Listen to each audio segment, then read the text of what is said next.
الحمدللہ، اللہ کا لاکھ لاکھ شکر ہے کہ جس نے اپنی یاد کی توفیق اور موقع فراہم کیا۔ لاکھوں اور کروڑوں درود حضرت محمد مصطفیٰ احمد مجتبیٰ حبیب کبریاء امام الانبیاء خاتم النبیین صلی اللہ علیہ وآلہ وسلم کی ذات پر کہ جن کے طفیل مالک الملک نے یہ مہربانی فرمائی۔ آج ایک مرید نے سوال کیا کہ پیر صاحب، جب دنیا میں ہم دیکھتے ہیں کہ مشرق ایک ہے اور مغرب بھی ایک ہے، تو قرآن مجید میں سورۃ رحمان کی آیت نمبر 17 میں اللہ تبارک و تعالیٰ نے ارشاد فرمایا، رب المشرقین و رب المغربین، کہ وہ دو مشرقوں اور دو مغربوں کا مالک ہے۔ تو اس میں کیا راز پوشیدہ ہے اور اس کا کیا مطلب ہے، ذرا یہ سمجھا دیں۔ تو میں نے سوچا کہ چلیں آپ کو بھی جواب مل جائے گا اور ساتھ ایک ویڈیو اپلوڈ کر لیتے ہیں تاکہ تمام لوگ جو ہیں دیکھنے والے ان کو بھی یہ انفارمیشن مل جائے اور وہ اس معلومات سے فائدہ حاصل کر سکیں۔ واقعی جب ہم دیکھتے ہیں تو ہمارے پاس سمتیں چار ہیں دنیا میں، مشرق، مغرب، شمال اور جنوب۔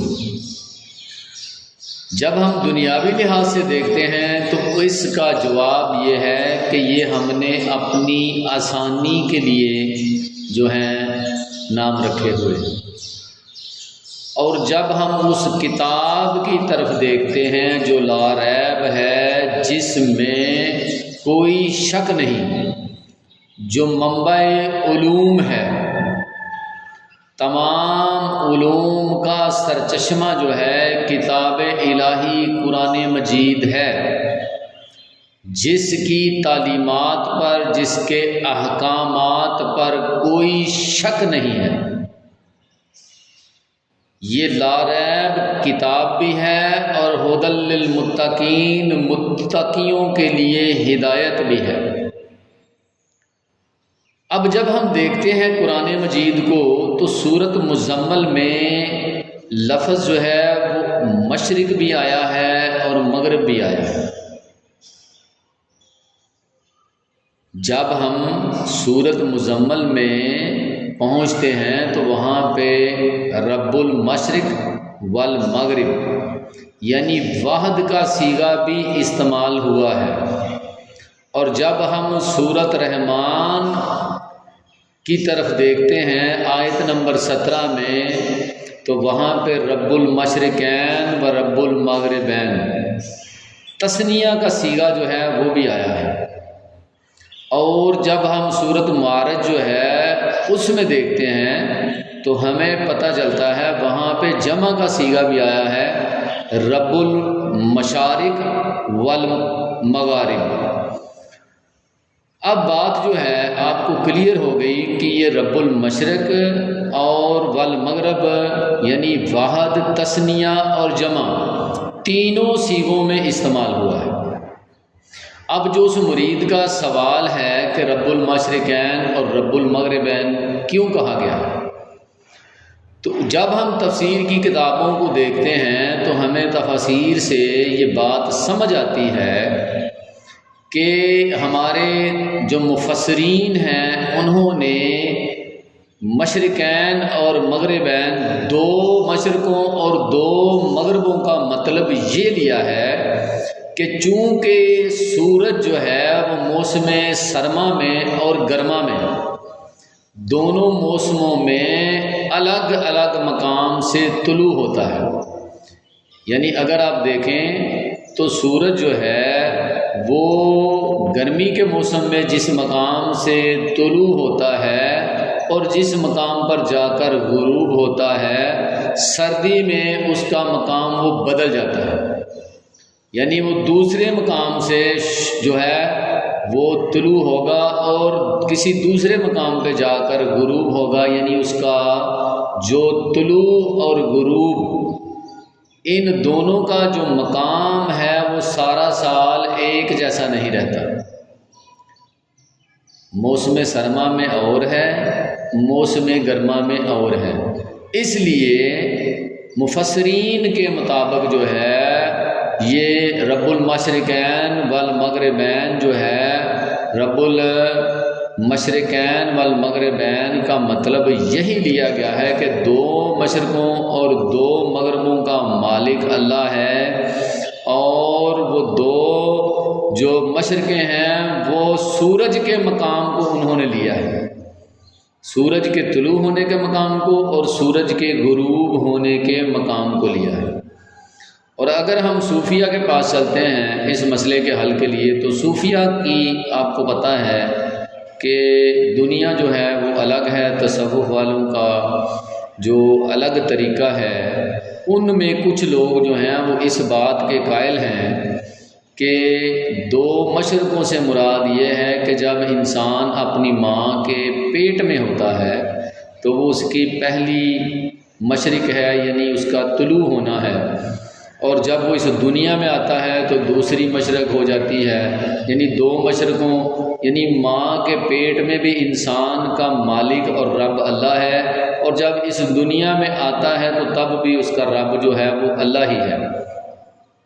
یہ ہم انسان کے اوپر اس بات کو امپلیمنٹ کر رہے ہیں، اور بہت سے صوفیہ اکرام جو ہیں ان کا یہ خیال ہے، اس سے کوئی متفق ہو یا نہ ہو یہ الگ بات ہے۔ مفسرین کی بات میں نے آپ کو بتا دی، اب صوفیہ کی بات میں آپ کو بتا رہا ہوں۔ اسی طرح صوفیہ کے نزدیک جو مغربین کا لفظ آیا ہے، دو مغربوں کا، وہ یہی آیا ہے کہ ایک مغرب جب آدمی بوڑھا ہو جاتا ہے، لاغر ہو جاتا ہے، کمزور ہو جاتا ہے، تو اس کی ایک مغرب جو ہے وہ ہو جاتی ہے، اور جب اس دنیا سے چلا جاتا ہے، موت واقع ہو جاتی ہے، تو اگلے جہان میں چلا جاتا ہے، قبر میں پہنچ جاتا ہے تو دوسری مغرب ہو جاتی ہے، اور وہاں بھی مالک، وہاں بھی رب جو ہے وہ اللہ کی ذات ہے۔ اور ان باتوں پہ یہ آپ لوگ یاد رکھیں، آپ نے اس پہ کوئی مجھ پہ فتویٰ لگانے کی جو ہے وہ ضرورت نہیں ہے، یہ نہ میرے الفاظ ہیں نہ میں یہ کہہ رہا ہوں، میں نے سب جو میں نے پڑھا ہے وہ آپ تک پہنچایا ہے کہ اس لحاظ سے جو ہمارے علماء کرام ہیں، ہمارے مفسرین ہیں، ان کی رائے یہ ہے، اور جو ہمارے ولی اللہ ہیں، تصوف سے ریلیٹڈ لوگ ہیں، ان کی رائے یہ ہے۔ اس میں یہ نہیں کہ نہ ہی ولی اللہ جو ہیں وہ مفسرین کی جو تفسیر ہے اس کو وہ رد نہیں کرتے۔ یہ کہیں ایسا نہ ہو کہ میں ویڈیو اپلوڈ کروں تو آپ لوگ جو ہے وہ فتوے شروع کر دیں، یا آپ لوگ جو ہیں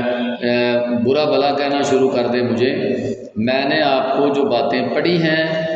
وہ بتا دی ہیں، ان سے کوئی بندہ اتفاق کرتا ہے تو اس کی مرضی ہے، نہیں کرتا تو اس کی مرضی ہے۔ اس میں کوئی ایسی بات نہیں کی گئی کہ جس سے آپ یہ سمجھیں کہ جو ہمارے علماء کرام ہیں یا ہمارے مفسرین ہیں یا ہمارے تفسیر لکھنے والے ہیں ان کی کسی بات کو رد کیا گیا ہے، ایسا بالکل نہیں ہے۔ ان کا احترام جو ہے وہ اپنی جگہ پہ قائم ہے، اور ہم ان کی تفسیر کو پڑھتے بھی ہیں، ان کو مانتے بھی ہیں، اور اس پر عمل بھی کرتے ہیں۔ اس لیے کوئی بندہ یہ کوشش نہ کرے کہنے کی کہ شاید ہم لوگ جی قرآن کی تفسیر کو نہیں مان رہے، یا ہم قرآن کی تفسیر کو غلط رنگ دے رہے ہیں، ایسی کوئی بات نہیں ہے۔ امید ہے بات کی آپ کو سمجھ آ گئی ہوگی۔ اللہ تبارک و تعالی عمل کرنے کی توفیق عطا فرمائے۔ وما علینا الا البلاغ المبین۔ السلام علیکم۔